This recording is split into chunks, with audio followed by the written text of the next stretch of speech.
తెలుగువారి ఆత్మీయ వారధి. శుభరాత్రి, శుభ మధ్యాహ్నం. టోరీ తెలుగువారి ఆత్మీయ వారధికి స్వాగతం. సిడ్నీ, ఆస్ట్రేలియా నుండి మీ సారథి మోటమర్రి అందిస్తున్న విశ్వవేదిక కార్యక్రమానికి ఆత్మీయ స్వాగతం. ఈ కార్యక్రమంలో ఎల్లలేని తెలుగుదనమే అంతర్లీనంగా భాషా, చరిత్ర, సాహిత్యం, సాంకేతికత, మంచి సినిమాలు మరియు సామాజిక అంశాలు చర్చించుకుంటూ ఉంటాం కదండి. మీ స్పందనలు ఎప్పుడూ మేము వినటానికి సిద్ధమే. మీరు ఇండియా వాట్సాప్ నంబరు 9281084668 కు కలిపి మీరు మాతో సంభాషించవచ్చు. మనకి ఈరోజు ప్రదీప్ మాధురి, ఈయన యూనివర్సిటీ ఆఫ్ టెక్నాలజీ సిడ్నీలో హైయర్ డిగ్రీ రీసెర్చ్ లో ఉన్నారు.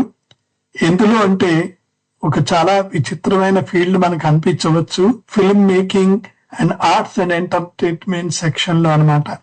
మనము 2 వారాల క్రితం ప్రదీప్ గారితో మాట్లాడాము. ఏ డిస్కషన్ అంటే ప్యాషన్ వర్సెస్ ప్రొఫెషన్, అంటే వృత్తి ప్రవృత్తి, దాని గురించి ప్రదీప్ మాట్లాడారు. ఆయన గురించి క్లుప్తంగా వివరాలు అందచేశారు. అలాగే గత సంభాషణలో అసలు ఈ ఫిల్మ్ మేకింగ్ గురించి, ఆ ఇన్నోవేటివ్ ఫిల్మ్ మేకింగ్ ఎలాగా, అలాంటి విషయాల గురించి మాట్లాడుతూ ఆయనకున్న మోటివేషన్, అసలు ఈ ఫిల్మ్ మేకింగ్ అనేది ఎందుకు చేయాలనుకున్నారు అనే విషయాలు తెలియజేస్తూ తను చేసిన ఒక చిన్న షార్ట్ ఫిల్మ్ దాని గురించి, ద బుక్, దాని గురించి కూడా మాట్లాడాము. తర్వాత పెద్ద ప్రాజెక్ట్ గురించి కూడా కొన్ని వివరాలు మాట్లాడుకున్నాం. సమయాభావం వల్ల మనం ఆ రోజు ఎక్కువసేపు మాట్లాడటానికి అవకాశం దొరకలేదు. ఈ రోజు మనకి ప్రదీప్ గారు మనతో ఉన్నారు. ఎలా ఉన్నారు? బాగున్నాను సార్, థ్యాంక్ యూ అండి. ఓకే, మనం మాట్లాడుకున్న తర్వాత ఈ రోజు కొంచెం మనం చాలా డీప్ గా మాట్లాడుకుందాం. కొన్ని నాకు చాలా ప్రశ్నలు ఉన్నాయి. ఒకటి ఏంటంటే, ఈ మొదటి ప్రశ్న ఏంటంటే, అసలు ఈ ప్యాషన్ వర్సెస్ ప్రొఫెషన్, అదే వృత్తి ప్రవృత్తి గురించి మాట్లాడుతున్నప్పుడు అసలు ఈ వృత్తి ప్రవృత్తిలో రియలిస్టిక్ గా అనిపిస్తుందా? అంటే ప్యాషన్ ని ప్రొఫెషన్ గా మార్చటం అనేది రియలిస్టిక్ అంటే సంభవం అయ్యే విషయం అనిపిస్తుందా అనేది ఒకటి.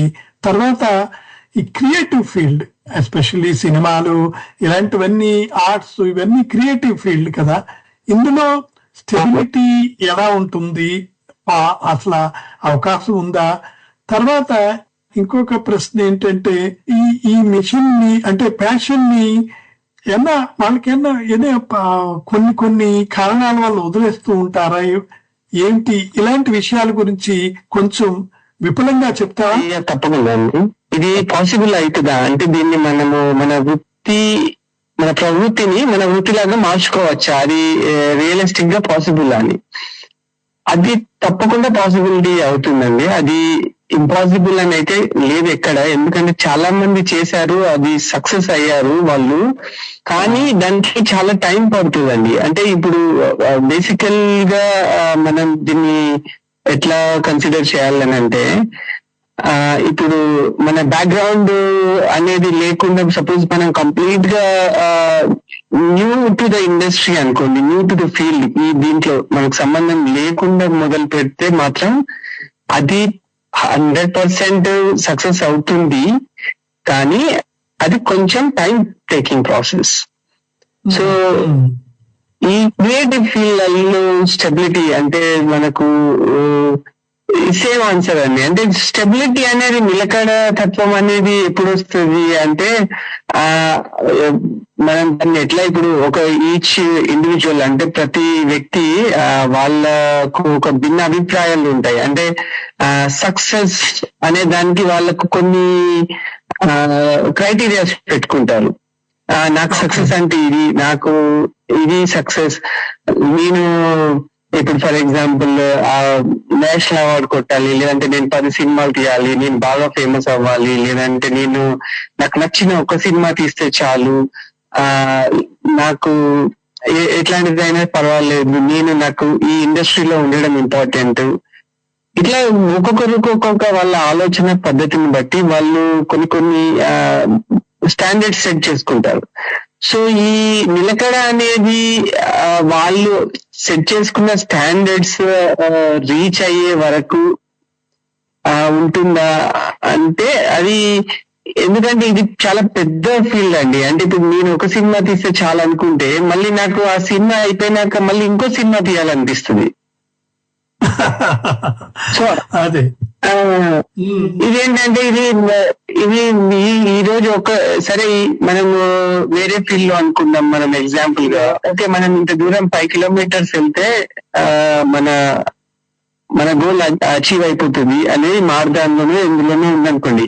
5 కిలోమీటర్స్ తర్వాత వాళ్ళు వెళ్ళాల్సిన పని ఉండదు. కాబట్టి దానికి ఒక సెట్ ఆఫ్ టార్గెట్ అనేది నిలకడ ఉంటుంది. సో మనము ఈ ఫీల్డ్ లో కూడా, క్రియేటివ్ ఫీల్డ్ లో కూడా మీరు ఏం చేయాలనుకుంటున్నారు అనేది ఒక క్లారిటీ మీ ఆలోచనలో, దృక్పథంలో నిలకడ ఉంటే మీరు తప్పకుండా నిలకడ సాధిస్తారు. ఇది సేమ్ ఇదే ఇందులో కూడా లేదు కదా. ప్రత్యేకంగా నీ కేసు దగ్గరికి వస్తాం. నీకు కూడా ఎటువంటి ఒక యాడ్ స్టిక్, గోల్ ఇలాంటిది అన్నా పెట్టుకున్నావా? ఏంటి నీకు క్రైటీరియా ఇక్కడ?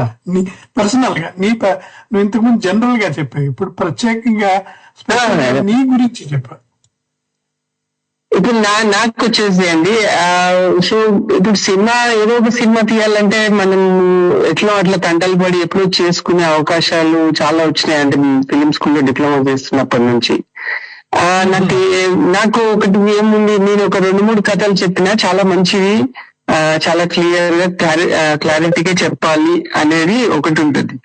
అట్ ది సేమ్ టైం ఏంటంటే అండి, నాకు ఈ ఇండస్ట్రీలో కథలు చెప్తూ ఉండాలి అనేది ఒకటి ఉందండి. అంటే ఇప్పుడు సపోజ్ నేను దర్శకత్వమే చేయాలి, నేను కథనే రాయాలి అని కాకుండా, నేను కొంచెం స్టెబిలైజ్ అయ్యాక నేను ప్రొడ్యూస్ చేసి వేరే వాళ్ళకి చేయాలి, నాకు ఒక ప్రొడక్షన్ హౌస్ పెట్టాలి, ముందు డైరెక్టర్ అయ్యి తర్వాత డబ్బులు వస్తే మళ్ళీ నాలాంటి వాళ్ళకి కొంతమందికి సపోర్ట్ అవ్వాలి, అది ఇదే ఫీల్డ్ లో కంటిన్యూ అవ్వాలనేది నా ఒక అంబిషన్ అండి. అంటే ఇక్కడ నుంచి వెళ్ళిపోకుండా ఉండడం.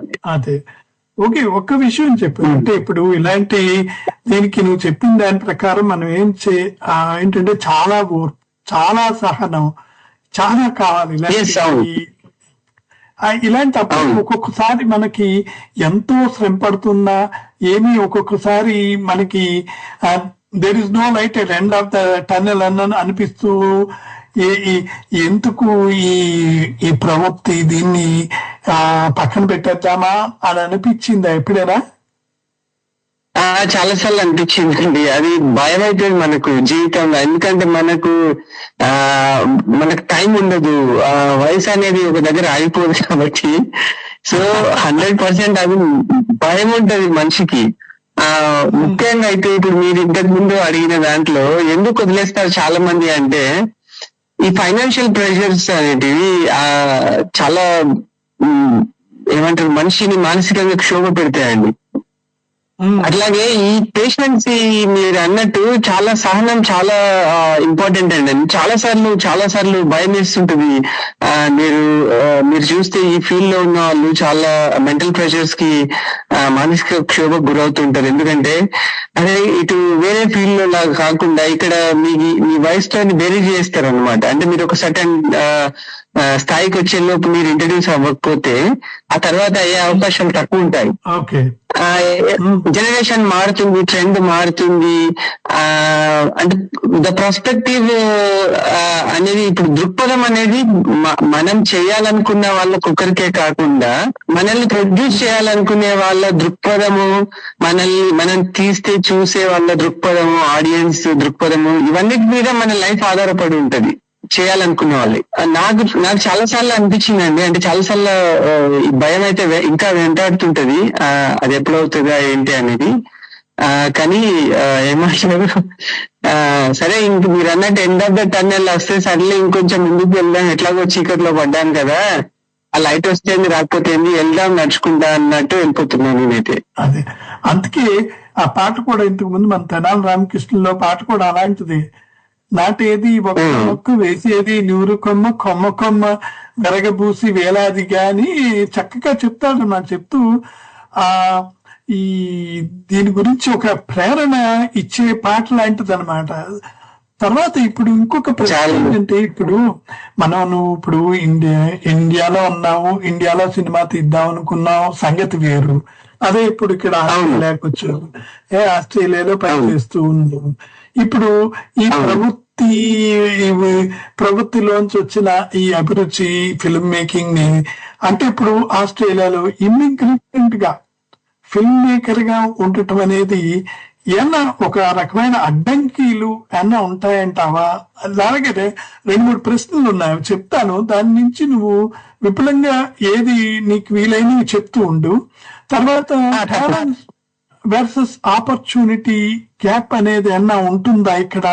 అంటే మనకి చాలా అనుభవం ఉండొచ్చు, లేదా మనకి అందులో చాలా డీప్ స్కిల్ ఉండొచ్చు, కానీ ఆపర్చునిటీ లేకపోవచ్చు. అలాగే ఇక్కడ ఉన్న ఇండస్ట్రీ, ఆస్ట్రేలియా చిన్న కంట్రీ కదా, మొత్తం అంతా కలిపి 27 మిలియన్ల పాపులేషన్. బహుశా మన ఇండియన్లో భారతదేశంలో కొన్ని సిటీల్లో ఇంత పాపులేషన్ ఉంటుంది, ఇంత పెద్ద కంట్రీకి. సో అలాంటి చోట లోకల్ ఇండస్ట్రీలో ఎంట్రీ ఎలా ఉంటుంది, అసలు నువ్వు ఎలా ఎంటర్ అవుదాం అనుకుంటున్నావు? ఇమిగ్రెంట్ స్టోరీకి కూడా ఏమన్నా విలువ ఇస్తారని అనిపించిందా? ఈ విషయాల గురించి కొంచెం వివరించగలవా? ఇప్పుడు దాంట్లో వరుసగా చూస్తే మనకు వాళ్ళు వచ్చి మనకి ఇక్కడ ఇమిగ్రెంట్స్ ఎవరైతే ఉన్నామో క్రియేటివ్ ఫీల్డ్ లో పెద్ద అడ్డంకి ఏమైతుంది అని అంటే నెట్వర్క్ ఉండదండి యాక్చువల్ గా మనకు. అంటే సపోజ్ ఒకరు రైటర్ అవ్వాలనుకుంటారు, ఒకరు డైరెక్టర్ అవ్వాలనుకుంటారు, ఒకరు కెమెరామెన్ అవ్వాలనుకుంటారు. ఇలా ఉన్న వాళ్ళంతా ఒక దగ్గరికి రావడం అనేది ఈ కమ్యూనికేషన్ జరగదండి ఎక్కడ. దీనికి ఒక నెట్వర్క్ ప్రాసెస్ ఉండదు. అంటే ఒక కామన్ ప్లాట్ఫామ్ ఐడియా షేర్ చేసుకుంటానికి లేదంటావు? అది ఉండదండి. చాలా ప్లాట్ఫామ్స్ ఉన్నాయండి. ఇప్పుడు ఫర్ ఎగ్జాంపుల్ నేనేమంటాను, ఫర్ ఎగ్జాంపుల్ గా నేను ఈ రోజు ఒక పోస్ట్ పెడతాను, నాకు ఒక పలానా ఆర్టిస్ట్ కావాలి అన్నాం అనుకోండి. సపోజ్ చాలా మంది మెసేజ్ పెడతారు, కానీ వాళ్ళు ప్రొఫెషనల్స్ కాదా అనేది పెద్ద క్వశ్చన్ మార్క్ అయితే. రియల్ ప్రొఫెషనల్స్ ఏం చేస్తారంటే, ఎవరో ఇండియన్ ఆర్టిస్ట్ కావాలన్నారు, వాళ్ళు కూడా సేమ్ ఇదే దీంట్లోనే ఉంటారు. ఏమంటారు, వీళ్ళు ఏదో పిచ్చి తీయడానికి పెడతారు, వీళ్ళు ప్రొఫెషనల్స్ ఉండరు అనుకుంటారు. సో ఈ ప్రొఫెషనల్ టు ప్రొఫెషనల్ ఒక ప్రాపర్ నెట్వర్కింగ్ కమ్యూనికేషన్ ఉండదు. అది చాలా పెద్ద బ్యారియర్ అవుతుందండి. సో దానివల్ల ఏమవుతుంది అంటే మనం ఎత్తుక్కోవడానికి చాలా టైం పడుతుంటది. ఈ టైం టేకింగ్ ప్రాసెస్ జరుగుతుంటది, అండ్ మనం మనీ ఇన్వెస్ట్ చేయలేము. కాబట్టి మనము రియల్ టైమ్ లో ఏజెంట్స్ త్రూ గానీ వాళ్ళ త్రూ గానీ ప్రాసెస్ అవ్వలేము. సో కాబట్టి అది ఒక common platforms, Australia based platforms ఉన్నాయి చాలా, లైక్ స్టార్ నౌ కావచ్చు, ఇంకా బ్యాక్ స్టేజ్ అని కావచ్చు, ఇట్లా కొన్ని ఉన్నాయి. కానీ అందులోంచి మనం రైట్ టాలెంట్ పిక్ చేసుకోగలమా, మన వాళ్ళు ఉంటారా అంటే ఇప్పుడు అందులో కొన్ని డబ్బులు కట్టి ప్రీమియం మెంబర్షిప్స్ తీసుకోవాలి. సో చాలా మంది టాలెంట్ ఉన్నా కూడా ఇంత డబ్బులు పే చేయడం ఎందుకు అని వదిలేస్తారు, అంటే ఎన్ని జరుగుతాయిలే అని. సో దీన్ని మనము ఇంతకు ముందు సమాధానంలో ప్రాపర్ నెట్వర్కింగ్ సిస్టమ్ లేకపోవడం అనొచ్చు మనకు, ఓన్లీ ఇమిగ్రెంట్స్ కి. అలా ఇంకొకటి మరి, అంటే ఇప్పుడు లోకల్ ఇండస్ట్రీలో ఎంట్రీ ఎలా ఉంటుందంట మరి? అలాగైతే ఏమైతుంది అంటే, మనము ఇప్పుడు ఇవన్నీ కలిపి మీరు అడిగిన దాంట్లో టాలెంట్ ఉంటుంది, కానీ అవకాశం ఉంటుందా అంటే, నాకొకటి వచ్చు, కానీ అక్కడ అవకాశం అనేది వేరే క్రాఫ్ట్ కి సంబంధించింది ఉండొచ్చు. ఓకే. సో ఇక్కడ ఏమైతుందనంటే ఆస్ట్రేలియన్ ఇండస్ట్రీ కొంచెం ఇప్పుడు హాలీవుడ్ తో కంపేర్ చేస్తే ఇది డిఫరెంట్ గా వర్క్ చేస్తుంది. ఇక్కడ ఎట్లా చేస్తారంటే, ఒక కెమెరామెన్ ఉన్నారనుకోండి, ఎగ్జాంపుల్ సినిమాటోగ్రాఫర్ కెమెరామెన్, అతనికి ఎడిటింగ్ వచ్చి ఉండాలి, అతనికి కలర్ గ్రేడింగ్ వచ్చి ఉండాలి.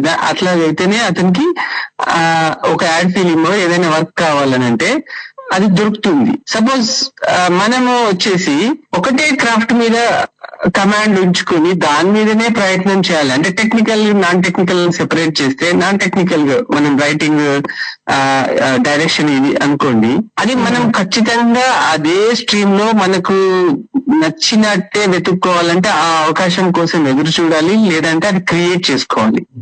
దీని బదులు మనం ఇంకొంచెం మల్టిపుల్ గా ఎక్స్పోజర్ గెయిన్ చేసుకొని ఎలాగో అలా ఏదో ఒక విషయంలో ఏదో ఒక క్రాఫ్ట్ లో పనిచేద్దాము అని మైండ్ సెట్ ఉంటే మీరు ఎంటర్ అవ్వచ్చు. ఓకే, అంటే ఇప్పుడు ఆస్ట్రేలియా ఆపర్చునిటీ ఉందంట, ఆపర్చునిటీ ఉంది, అవకాశాలు వస్తుంటాయి, తప్పకుండా వస్తూ ఉంటాయి మీకు. సో కాబట్టి మీరు కొంచెం ఎక్స్పోజర్ పెంచుకొని లేదు నేను ఇదే చేస్తాను అని కూర్చోకుండా కొంచెం ఐడియాలజీ గాని మీ దృక్పథం గాని మార్చుకొని మీరు ఓపెన్ మైండ్ తో ఉంటే మీకు అవకాశాలు వస్తాయి. లేదు అంటే ఖచ్చితంగా నేను ఇదే చేయాలి అని అనుకున్నప్పుడు దాని మీద కూడా మనకు అవకాశాలు వస్తాయి. కానీ ఒకవేళ మనకి ఇవ్వలేని పరిస్థితుల్లో ఉంటే మనం దాన్ని క్రియేట్ చేసుకొని, ఇప్పుడు మీరు అన్నట్టు ఇమిగ్రెంట్ స్టోరీస్ కి వాల్యూ ఉంటదంటే మనం దాన్ని క్రియేట్ చేసి రిలీజ్ చేసామనుకోండి 100% దాన్ని యాక్సెప్ట్ చేసే వాళ్ళు ఉంటారు. అంటే ఇప్పుడు మనం ఒకటి ఫిల్మ్ మేకింగ్ కాదు, ఎందుకంటే నువ్వు పరిశోధన కూడా చేస్తున్నావు.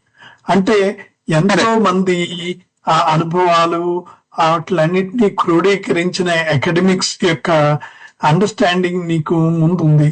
సో ఈ వీటితో పరిశీలించి చూసినప్పుడు ఈ ఆస్ట్రేలియన్ ఇండస్ట్రీ మీద నీకు ఏమనిపిస్తుంది ఈ విషయాల్లో? అంటే స్కిల్స్ ఒకటి, ఆపర్చునిటీ ఒకటి, ఎంట్రీ బ్యారియర్స్ ఫర్ ఇమ్మిగ్రెంట్స్ కి, అంటే క్లుప్తంగా చెప్పు ఎలా ఉంది నీ రీసెర్చ్ ఏం చెప్తున్నాను? నేను ఇప్పటివరకు కలిసిన చాలా మంది ఇమిగ్రెంట్ క్రియేటివ్స్, ఓన్లీ మన భారతీయులు కాకుండా వేరే దేశాలకు సంబంధించిన వాళ్ళని కలిసినప్పుడు ప్రతి ఒక్కరు కూడా స్ట్రగుల్ అవుతున్నారు. ఎందుకంటే చాలా మంది స్ట్రగుల్ డబ్బుతోని, ఫైనాన్స్, వాళ్ళ ఫ్యామిలీ రెస్పాన్సిబిలిటీతో ముడిపడి ఉన్నది. చాలా మంది స్ట్రగుల్ 90% ఆఫ్ ద పీపుల్. కాబట్టి ఇవన్నీ ఓవర్కమ్ చేసి రావాలి అని అనుకున్నప్పుడు ఏమైతుందని అంటే ఈ టైం టేకింగ్ ప్రాసెస్ ఉంటది కదా, ఈ టైం ని కంట్రోల్ చేయలేరు. కాబట్టి దాన్ని అవాయిడ్ చేయడానికి వాళ్ళు సొంత డబ్బులు పెట్టుకొని సొంత ప్రాజెక్ట్స్ చేసుకోవడాన్ని ఫైనల్ గా, అంటే ఇక నేను ఏదో ఒకటి చెయ్యాలి, నేను ఖచ్చితంగా ఇది చెయ్యాలి అని మంకుపట్టి కూర్చుంటే ఇంకా నీకు నీ ఫ్యామిలీ, నీ సమయము ఇవన్నీ నీకు సపోర్ట్ దొరకలేకపోతే వాళ్ళు ఏం చేస్తున్నారు, ఏదో ఒక టైంలో సొంత డబ్బుల్లో సొంత లోన్ తీసుకుంటున్నారు. ఆ ప్రాసెస్ లో ఏమైతుందంటే చాలా మంది క్వాలిటీ కాంప్రమైజ్ అవుతున్నారు. సో దాని వల్ల అది సరిగ్గా రీచ్ అవ్వడం లేదు.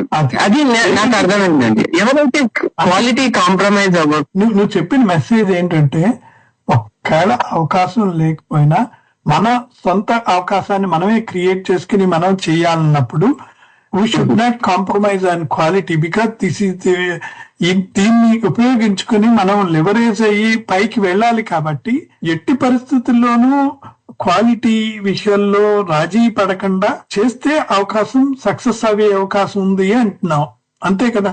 ఓకే, ఇప్పుడు నువ్వు చెప్పిన ఈ విషయాలు చాలా మందికి ఉపయోగపడవచ్చు. ఇది ఇప్పుడు ఎందరికో ఇలాంటి, ఇప్పుడు ఆస్ట్రేలియాలో వచ్చి మల్టీ కల్చరల్ కంట్రీ అంటాం. ఇక్కడ వచ్చి ఎన్నో భాషలు, 100 పైగా భాషల ప్రజలు మనతో పాటు కలిసి నివసిస్తూ ఉంటారు.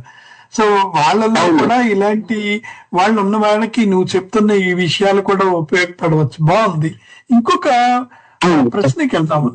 తర్వాత ఏంటంటే ఇప్పుడు నువ్వు చెప్తుంది కూడా ఏంటంటే zero based budgeting, zero budget film making అని అన్నావు. ఇప్పుడు అసలు ఇది సస్టైనబుల్ అనేది ఒక ప్రశ్న, పెద్ద ప్రశ్న. తర్వాత క్వాలిటీ కాంప్రమైజ్ అయిపోతుందా ఇలాంటి విషయంలో? ఒకటి, మనం ఒక జట్టుని నిర్మించుకుందాం అనుకుంటాం, వాళ్ళందరినీ లాంగ్ టర్మ్ లో, అంటే చాలా సుదూర ప్రయాణం మనతో చెయ్యాలి అంటే వాళ్ళని ఏదో విధంగా ఒక మోటివేషన్, వాళ్ళకు ఉత్సాహం, ఒక ప్రోత్సాహకరము ఏదో చెయ్యాలి. అందువల్ల ఈ జీరో బేస్డ్ బడ్జెటింగ్ అనేది ఇండస్ట్రీ లో ఎలా ఉండబోతుంది కూడా చెప్పు. ఫ్యూచర్ లో నీ రీసెర్చ్ ఏమంటున్నది ఈ విషయాల గురించి? నేనండి ఇప్పుడు జీరో బడ్జెట్ లో సస్టైనబిలిటీ ఉంటుందా అంటే షార్ట్ టర్మ్ లో చాలా ఫాస్ట్ గా ఉంటుందండి సస్టైనబిలిటీ. జీరో బడ్జెట్ ఫిలిమ్స్ అని మైక్రో బడ్జెట్ అని స్టార్ట్ చేసే ఫిలిమ్స్ అన్ని చాలా షార్ట్ టైమ్ లో వాటికి సస్టైనబిలిటీ ఉంటుంది, అంటే ప్రాజెక్ట్ అయిపోతుంటాయి. కానీ ఇది లాంగ్ టర్మ్ లో ఉండాలి అని అంటే దానికి ఒక ఎకో సిస్టమ్ బిల్డ్ చేయాలండి. ఇప్పుడు మనం ముందు చెప్పుకున్న అన్ని పాయింట్స్ కలిపి ఏంటంటే ఇప్పుడు నెట్వర్కింగ్ ప్లాట్ఫామ్ కానీ ఇవ్వండి, ఇలాంటివన్నీ మనము అరేంజ్ చేసి ఒక ప్రాపర్ రీచ్నెస్ క్రియేట్ చేయగలిగి ఒక ప్రొఫెషనల్ నెట్వర్కింగ్ ని క్రియేట్ చేయగలిగితే అదొక పాయింట్ మాత్రమే దీంట్లో. అంటే రైట్ పీపుల్ రైట్ మైండ్స్ ఒక దగ్గరికి రావాలండి. వచ్చినప్పుడు ఏమైతే అంటే ఇది షార్ట్ టర్మ్ లోంచి లాంగ్ టర్మ్ కి ఒక ఈకో సిస్టమ్ బిల్డ్ అయ్యి ఫ్యూచర్ జనరేషన్స్ కి, అంటే భావితరాల్లో ఇమిగ్రెంట్స్ కి ఈ క్రియేటివ్ ఫీల్డ్ అనేది ఒక మేము కూడా లోకల్ క్రియేటివ్ ఫిలిం మేకర్స్ అనే ఒక మైండ్ సెట్ క్రియేట్ చేయొచ్చు. ఓకే, సో దానివల్ల ఉంది. సో జీరో బేస్ బడ్జెటింగ్ కి అవకాశం ఉంది అని చెప్తున్నావు కదా, బాగుంది. దట్స్ నైస్ టు హియర్, బాగుంది. సో దానివల్ల నాకు అనిపించింది ఏంటంటే జీరో బేస్ బడ్జెటింగ్ ఉన్నా దానికి అవకాశం ఉంది, స్కిల్ కి ఆపర్చునిటీ ఉంది. ఆ ఉద్దేశంలో నువ్వు ప్రవృత్తిని వృత్తిగా మార్చుకోవాలనే ప్రయత్నం చేస్తున్నావు, చాలా బాగుంది.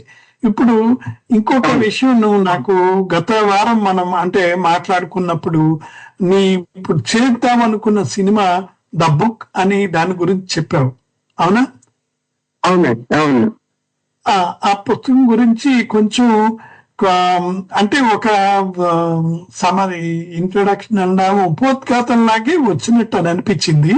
దాని మీద నాకు కొన్ని విపులమైన కొన్ని ప్రశ్నలు ఉన్నాయి. ఆ ప్రశ్నల్ని కొంచెం వివరిస్తే బాగుంటది. ఏంటంటే ఈ సినిమా అంటే ఇప్పుడు ఈ ద బుక్ అనే సినిమాలో అసలు ఎమోషనల్ కోర్ అసలు ఏమన్నా ఉందా? తర్వాత మనిషికి అంతే. నేను ఇంకో 2 క్వశ్చన్లు ఉన్నాయి, అది కూడా తీసుకుని అప్పుడు నువ్వు మాట్లాడదు. కానీ అంటే మనిషికి హత్తుకునే అంశాలు ఏమున్నాయనేది ఒకటి, అలాగే నీ సొంత ప్రయాణం దీనికి ఈ పర్టికులర్ బుక్ అనే అంశాన్ని తోటి సినిమా తీయాలని అనే దాని మీద ఏమైనా ప్రభావం చూపిందా అనేది ఒకటి.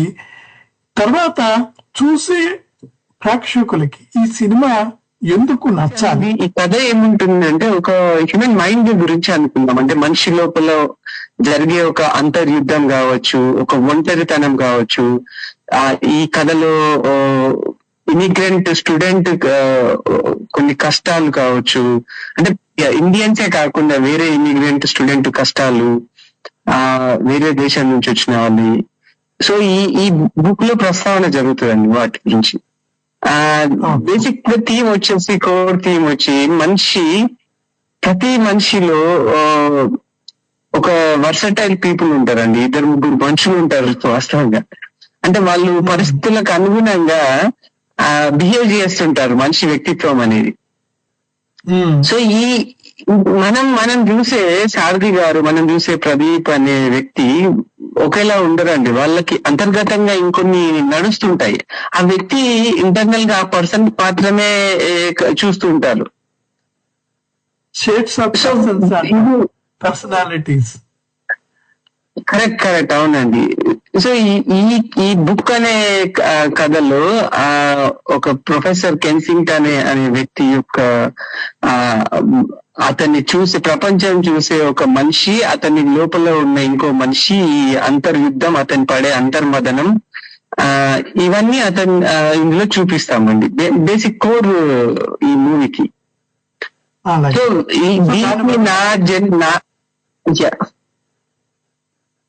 దానివల్ల ఆడియన్స్ ఎందుకు రిలేట్ అవుతారు? ఆకట్టుకుంటానికి అవకాశం ఉందంటావు. ఆ ప్రతి మనిషి ఏదో ఒక సిచ్యువేషన్ లా ఆ ఇంటర్నల్ వ్యక్తిని కలుసుకుంటాడండి. అంటే ఏదో ఒక మూమెంట్, అంటే మీరు 70 నిమిషాలు 80 నిమిషాలు సినిమా మీద కూర్చుంటే ఎవ్రీ పర్సన్, నేను అనుకుంటాను ప్రతి ఒక్కరు కూడా ఒక 2-3 నిమిషాలైనా కూడా రిలేట్ చేసుకోకుంటారు. ఉమ్. సో ఇది తప్పకుండా ఉంటుందండి. ఓకే, ఆ విధంగా నీకు నమ్మకం ఉంటే తప్పకుండా విజయం సాధిస్తావు నా ఉద్దేశంలో. ఇంకొక విషయం ఏంటంటే, ఇప్పుడు ఇంతకుముందు చెప్తూ వస్తున్నా, ఇక్కడ కొంతమంది ఉన్నారు, సినిమాలు తీస్తున్నారు, అలాగే మన చుట్టూ ఉన్న కమ్యూనిటీ ఉంది, అభిరుచి ఉన్న పీపుల్ కొందరు ఉండొచ్చు, వారికి ఇలాంటి అవకాశాలు ఉన్నాయని తెలియకపోవచ్చు. ఇలాంటి కమ్యూనిటీ వాళ్ళు నీకు సపోర్ట్ అంటే ఈ ప్రాజెక్ట్ లో ఆ కమ్యూనిటీ అంటే మన చుట్టూ ఉన్న సమాజానికి అన్న ఒక పాత్ర ఉందా, ఉంటే ఏంటి? అలాగే ఆడియన్స్ కూడా అంటే ప్రేక్షకులు కూడా ఎలా దీంట్లో భాగం అవుతారనేది ఒకటి. నీకు వారి నుంచి ప్రోత్సాహం అంటే ఏ విధమైన ప్రోత్సాహాన్ని నువ్వు ఆశిస్తున్నావు? సినిమా తీస్తున్నప్పుడా, సినిమా తీసిన తర్వాత ఏంటి అనేది కూడా కొంచెం వివరిస్తావా? తప్పకుండా. ఇప్పుడు కమ్యూనిటీ రోల్ అయితే చాలా ముఖ్యం అండి, ఎందుకంటే చాలా ఇంపార్టెంట్ ప్లే చేస్తుంది. ఇప్పుడు నేను ఏదైతే కాన్సెప్ట్ చెప్తున్నానో జీరో బడ్జెట్ ఫిలిం మేకింగ్ లో, జీరో బడ్జెట్ అనగానే అరే ఇంకా డబ్బు లేకుండా సినిమా తీయొచ్చు అని అనుకుంటారేమో. కాదు, డబ్బు అనేది వేరే రూపంలో ఇన్వెస్ట్మెంట్ అవుతుంటది. కానీ ఖచ్చితంగా అంటే రిటర్న్స్ ఎక్స్పెక్ట్ చేయకుండా కావచ్చు, లేదంటే మనిషి యొక్క సమయం కావచ్చు, టాలెంట్ కావచ్చు. సో ఇలాంటివి చాలా ఉంటాయి. అంటే ఇప్పుడు ఆడియన్స్ ఎలా పార్ట్ అవ్వచ్చు అంటే, ఆడియన్స్ డెఫినెట్ గా ఇప్పుడు మేము స్టార్ట్ చేసిన క్రౌడ్ ఫండింగ్ లో ఎవరైనా సపోర్ట్ చేయొచ్చు. మీరు అన్నట్టు వాళ్ళు ఎలాగైనా సపోర్ట్ ఇప్పుడు మీరు ఎలాగైతే నాకు ఇంటర్వ్యూ తీసుకొని నా సంచికలో ఒక ఇంటర్వ్యూ వచ్చి దాని గురించి అది చాలా పెద్ద సపోర్ట్ అండి. ఇట్లాగే ఎవరైనా సపోర్ట్ చేయొచ్చు, దాన్ని షేర్ చేయొచ్చు, దాన్ని ఒక నలుగురికి చెప్పొచ్చు, ఇట్లా ఒక ప్రాజెక్ట్ చేస్తున్నారు మనం దాన్ని. సో ఇది మీద వాళ్ళకి ఏంటి నమ్మకం, గ్యారంటీ ఏంటి? ఇప్పుడు ఈ ప్రదీప్ అనే అతను ఇలా డబ్బు క్రౌడ్ ఫండింగ్ కలెక్ట్ చేస్తున్నాడు, ఎంతో మంది చేస్తారు, దీంట్లో పెద్ద స్పెషాలిటీ ఏముంది అని చాలా మంది క్వశ్చన్స్ ఉంటాయి. వాటికి నేను ఆన్సర్ చేయగలుగుతాను. అండ్ మోర్ దెన్ దట్ నేనేమంటాను అంటే, మీరేమి ఊరికనే అలాగా సపోర్ట్ చేయాల్సిన పని లేదు. నా షార్ట్ ఫిలిమ్స్ చూడండి, నా క్రాఫ్టింగ్ చూడండి, నాకు దాని మీద స్కిల్ ఉంది. నేను యూనివర్సిటీలో రీసెర్చ్ చేస్తున్నాను. యూనివర్సిటీ ఒక $500,000 ప్రాజెక్ట్ స్పాన్సర్ చేస్తుంది. దానికి కొంచెం రిసోర్సెస్ అవసరం ఉన్నాయి. అది ఓటీటీకి వెళ్ళే ఛాన్సెస్ ఉన్నాయి. నేను రెడీగా ఉంటాను మీకు ఆ స్ట్రక్చర్ ఎక్స్ప్లెయిన్ చేయడానికి. సో మీరు నా షార్ట్ ఫిలిమ్స్ కానీ, నా ప్రాజెక్ట్స్ కానీ అన్ని the book including the book short film కానీ అన్ని @ప్రదీప్ మడూరి యూట్యూబ్ ఛానల్లో చూడొచ్చు. నా ఫేస్బుక్ లో కానీ, ఇన్స్టాగ్రామ్ లో కానీ ప్రదీప్ మడూరి .stories కి వెళ్ళినా మీకు లింక్స్ కనెక్ట్ అవుతాయి. సో అవన్నీ చూసి నమ్మకం వస్తేనే, మీరు కాన్ఫిడెంట్ గా ఉంటేనే నాకు సపోర్ట్ చేయమని అడుగుతున్నాను. అంటే ఇప్పుడు వారు కూడా ఇప్పుడు ఈ సపోర్ట్ అంటే ఇదేంటి, కొందరు అభిరుచి ఉన్న వాళ్ళు ఉండొచ్చు, మెచ్యూర్ ఫోటోగ్రాఫర్స్ ఉండొచ్చు, నేర్చుకుంటున్న వాళ్ళు ఉండొచ్చు. వాళ్ళు కూడా ఇందులో భాగం పంచుకోవాలని అనుకుంటే వాళ్ళు మండే టు ఫ్రైడేనా, లేకపోతే ఇది వీకెండ్స్ లో ఉంటుందా? వాళ్ళు ఏదో వర్క్ చేసుకుంటూ ఉంటారు కదా, ఏదో జాబ్ ఏదో ఉండొచ్చు. వీకెండ్ లో పార్టిసిపేట్ చేయాలంటే వాళ్ళకి అవకాశం ఉంటుందా ఏంటి? అవును, ఇప్పుడు షూటింగ్ టైం వచ్చేసి 15 days to 20 days non stop plan చేస్తున్నామండి జూలైలో. కానీ ఎవరైనా అభిరుచి ఉండి, ఇంట్రెస్ట్ ఉండి, మేము పలానా క్రాఫ్ట్ చేయగలము, మేము కెమెరా అసిస్టెంట్ గా చేయగలము, మేము బిహైండ్ ద సీన్స్ వీడియోస్ చేసి డాక్యుమెంట్ చేయగలము, మేము ప్రొడక్షన్ సపోర్ట్ చేయగలము అని మీకు ఏదైనా, మీకు సినిమాలో ఇంట్రెస్ట్ ఉంది, ఆ క్రాఫ్ట్ మీద ఏదైనా నిజంగా చేయాలని ఆలోచన ఉంటే వాళ్ళు తప్పకుండా ఇన్వాల్వ్ అవ్వచ్చండి. ఎందుకంటే మేము ప్రీ ప్రొడక్షన్ స్థాయి షూటింగ్ వరకు వెళ్లే వరకు చాలా మటుకు పనులన్నీ వీకెండ్స్ కానీ, ఈవినింగ్స్ కానీ, ఈవెన్ యూనివర్సిటీలో జరిగే స్క్రీన్ టెస్ట్లు కావచ్చు, రిహార్సల్స్ కావచ్చు, ఇవన్నీ కూడా మేము నాన్ వర్కింగ్ అవర్స్ లో 9 to 5 కాకుండా ప్లాన్ చేస్తున్నాము. అప్పుడు వాళ్ళు కంటిన్యూ చేయాలనుకుంటే ఆ షూట్ కి ఆ మనకి మనకి అవసరం ఉంది, రిక్వైర్మెంట్ ఉంది, వాళ్ళు నిజంగా ఇంట్రెస్టెడ్ ఉంటే తప్పకుండా వాళ్ళు భాగస్వాములు అవ్వచ్చు. ఓకే, బాగుంది. సో దానివల్ల ఎవరికైనా కాస్త ప్రేరణ వచ్చి మరి నిన్ను కలుసుకోవాలంటే నువ్వు నీ ఛానల్ ద్వారా, ఫేస్బుక్ ద్వారా గానీ, ఆ యూట్యూబ్ ద్వారా గానీ నీకు మెసేజ్ పంపించవచ్చు, అంతే కదా? పంపించవచ్చు, తప్పకుండా అండి, తప్పకుండా. అంటే ఇప్పుడు ఇంకొక మాట మాట్లాడుకుందాం. ఇప్పుడు ఈ ప్రాజెక్ట్ సక్సెస్ అవుతుంది అనుకున్నాము, తప్పకుండా సక్సెస్ అవ్వాలని కోరుకుంటున్నా కూడా నేను. ఇప్పుడు అంటే నీకు భవిష్యత్తులో అసలు నీకేంటి, నీకు ఇంకా ఏమన్నా కొత్తగా ప్లాన్లు ఉన్నాయా? అలాగే ఇప్పుడు కొత్తగా వచ్చే యంగ్ ఫిల్మ్ మేకర్స్ ఎవరు ఉంటారు, వాళ్ళకి నువ్వు కూడా చెప్పదలుచుకుంది ఉందా? అలాగే ఈ ప్రవృత్తిని మనం వదలకుండా ముందుకు వెళ్ళాలి అంటే మనకి చేయాల్సిన తొలి మెట్టి ఏమిటి అనేది నీ ఉద్దేశంలో ఏంటి? ఇప్పుడు చాలా మందికి ఎలా ఉంటదంటే అండి, మన దగ్గర మన బ్యాక్గ్రౌండ్ నుంచి వచ్చిన వాళ్ళందరికీ చెప్పే వాళ్ళు ఒక స్థాయిలో ఉండాలి అని ఆలోచిస్తారు. అంటే స్థాయి అంటే దానికి వాళ్ళు ఒక ఇంతకు ముందు అనుకున్నట్టు ఇది సినిమా సక్సెస్ అని ఎలాగైతే అనుకుంటారో, ఈ చెప్పే వాళ్ళు ఏం చేశారు అని చూస్తారు. ఇప్పుడు మీరు అడిగిన దాంట్లో నేను ఒక సినిమా తీసిన తర్వాత చెప్పాలని అనుకుంటే ఏం చెప్తాను అంటే, మీరు ఈ భయం ఉంటదండి. ఈ ప్రవృత్తి నుంచి మనిషి దాన్ని వృత్తిగా చేసుకోవాలని అంటే ఈ మెయిన్ స్ట్రీమ్ ఏదైతే ప్రొఫెషన్ ఉంటుందో, వాళ్ళకు బతకడానికి ఏదైతే సహాయం చేస్తుందో అది వదలాలంటే చాలా భయం ఉంటదండి. ఆ భయాన్ని వదిలినప్పుడు కొంచెం ఈజీగా మనం స్టార్ట్ చేయవచ్చు. నాకు పర్సనల్ గా ఫ్యూచర్ ప్లాన్ ఏంటంటే, ఆస్ట్రేలియాలో ఇండియన్ ఫిలిమ్స్ కానివ్వండి అవి చాలా మంది చేస్తున్నారు, చాలా భాషల వాళ్ళు వస్తారు, లైన్ ప్రొడక్షన్స్ జరుగుతుంటాయి. ఇంకా కొంచెం వాటిని వైడ్ స్ప్రెడ్ చేసి ముఖ్యంగా తెలుగు సినిమాలని ఇంకా ఎక్కువగా తీసుకురావడము, దానికి సరిపడే ఒక సిస్టమ్ బిల్డ్ చేయాలి అని ఉంది. దానివల్ల లోకల్ టాలెంట్ కి ఎక్కువ అవకాశాలు వచ్చే ఛాన్సెస్ ఉంటాయి. సో ఇప్పుడు ఎట్లాగైతే మన తెలుగు సినిమాలకి అమెరికాలో ఎలా అయితే సత్సంబంధాలు ఉంటాయో, ఏదైనా మీరు తీసుకుంటే వాళ్ళు ఒక ఎస్టిమేషన్స్ కానీ వాల్యూ కానీ దాంతో కంపేర్ చేసుకుంటారు. అట్లాంటిది మన దగ్గర కూడా ఎస్టాబ్లిష్ చేయాలి అని. అదే బాగున్నది, మంచి విషయాలు తెలియజేసే ప్రదీప్. వృత్తి ప్రవృత్తి దాంట్లో దేనికైనా ఇలాంటి వాటికి మనం ముందుకు వెళ్ళాలంటే మనకి ఇంకా 2 నిమిషాల సమయం ఉంది. మన కార్యక్రమాన్ని ముందుగా నీకు చాలా ధన్యవాదాలు. నీకు కొంచెం సమయం తీసుకుని నువ్వు చేస్తున్న ప్రాజెక్ట్ ఏంటి, దానిలోంచి ఈ ప్రవృత్తిని వృత్తిగా మార్చుకునే దానికి ప్రేరణ ఇవ్వటానికి నీవు ప్రేరణ పొందుతూ మిగతా వాళ్ళు కూడా ఇవ్వాలని ప్రయత్నం చేస్తున్నా, చాలా బాగుంది. ఇందులో నీకు అంత విజయం రావాలని, అలాగే నీవు ఇప్పుడు ఈ సంభాషణ మనం చెప్పుకున్న దాన్ని ఏంటంటే నీకు మనసులో మెదులుతున్న ఎన్నో విషయాల్ని చెప్పడానికి నీకు అవకాశం వచ్చింది.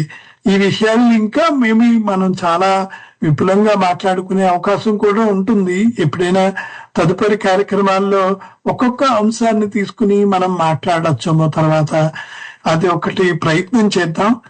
తర్వాత ఈ ప్రవృత్తిని మార్చుకునేదానికి మొదటి ఏంటంటే భయం అనేది ఏముందో అది వదిలేసి ముందుకి మనం అనుకున్న టాలెంట్ ఏముంది దాన్ని షార్పెన్ చేసుకుంటానికి ప్రయత్నం చేయాలి అని చెప్తున్నావు. ఆ విధంగా నువ్వు కూడా పనిచేస్తున్నావు నాకు అర్థమైంది. సో అయితే విషయాన్ని మనం వింటున్న కార్యక్రమం వింటున్న వారికి కూడా మనం తెలియజేద్దాం, అంతే కదా? అవునండి సారథి గారు, మీకు చాలా ధన్యవాదాలండి. నన్ను ఈ సంభాషణకు, ఈ చర్చా కార్యక్రమాన్ని పిలిచినందుకు మీకు, టోరీ రేడియోకి, మీ టీం అందరికి చాలా ధన్యవాదాలండి. నేను కూడా నా మనసులో ఉన్న ఆలోచనలు, నా అభిప్రాయాలు పంచుకోవడానికి ఒక అవకాశాన్ని ఇచ్చినందుకు ధన్యవాదాలు. మంచి, మనకి ఆల్రెడీ ఇంకా 10 అయిపోతూ ఉన్నది రాత్రి సిడ్నీలో. Good night for you and have a nice week ahead. తప్పకుండా మళ్ళీ మనం తదుపరి కార్యక్రమాల్లో కలుసుకుందాం. శ్రోతలు, ఈ విశ్వవేదిక కార్యక్రమాన్ని వింటూ మా కార్యక్రమానికి ప్రోత్సాహం ఇస్తూ ఉండండి. మీరు కూడా మాట్లాడవచ్చు, లేదంటే మీ విషయాల్ని టోరీ రేడియో మెసేజ్ పంపించవచ్చు వాట్సాప్ లో. ఆ విధంగా మీ ఫీడ్బ్యాక్ కూడా మాకు ఎంతో ఉపయోగపడుతుంది. ఈ కార్యక్రమాలని ఏ విధంగా రూపుదిద్దుకోవాలి, ఎటువంటి అంశాలని రాబోయే కార్యక్రమాల్లో రూపొందించాలని మరొక మంచి అంశంతో వచ్చే వారం మిమ్మల్ని 4:30 ఇండియా టైము, ఆస్ట్రేలియా టైం అయితే 9 గంటలకి తప్పకుండా కలుసుకుందాం, మళ్ళీ ముచ్చటించుకుందాం. అంతవరకు మీ నుంచి సెలవు తీసుకుంటున్నది సారథి మొట్టమరి. ఈ రోజు మనకి గెస్ట్ గా వచ్చింది కూడా Pradeep Madhuri. Thank you very much for you again.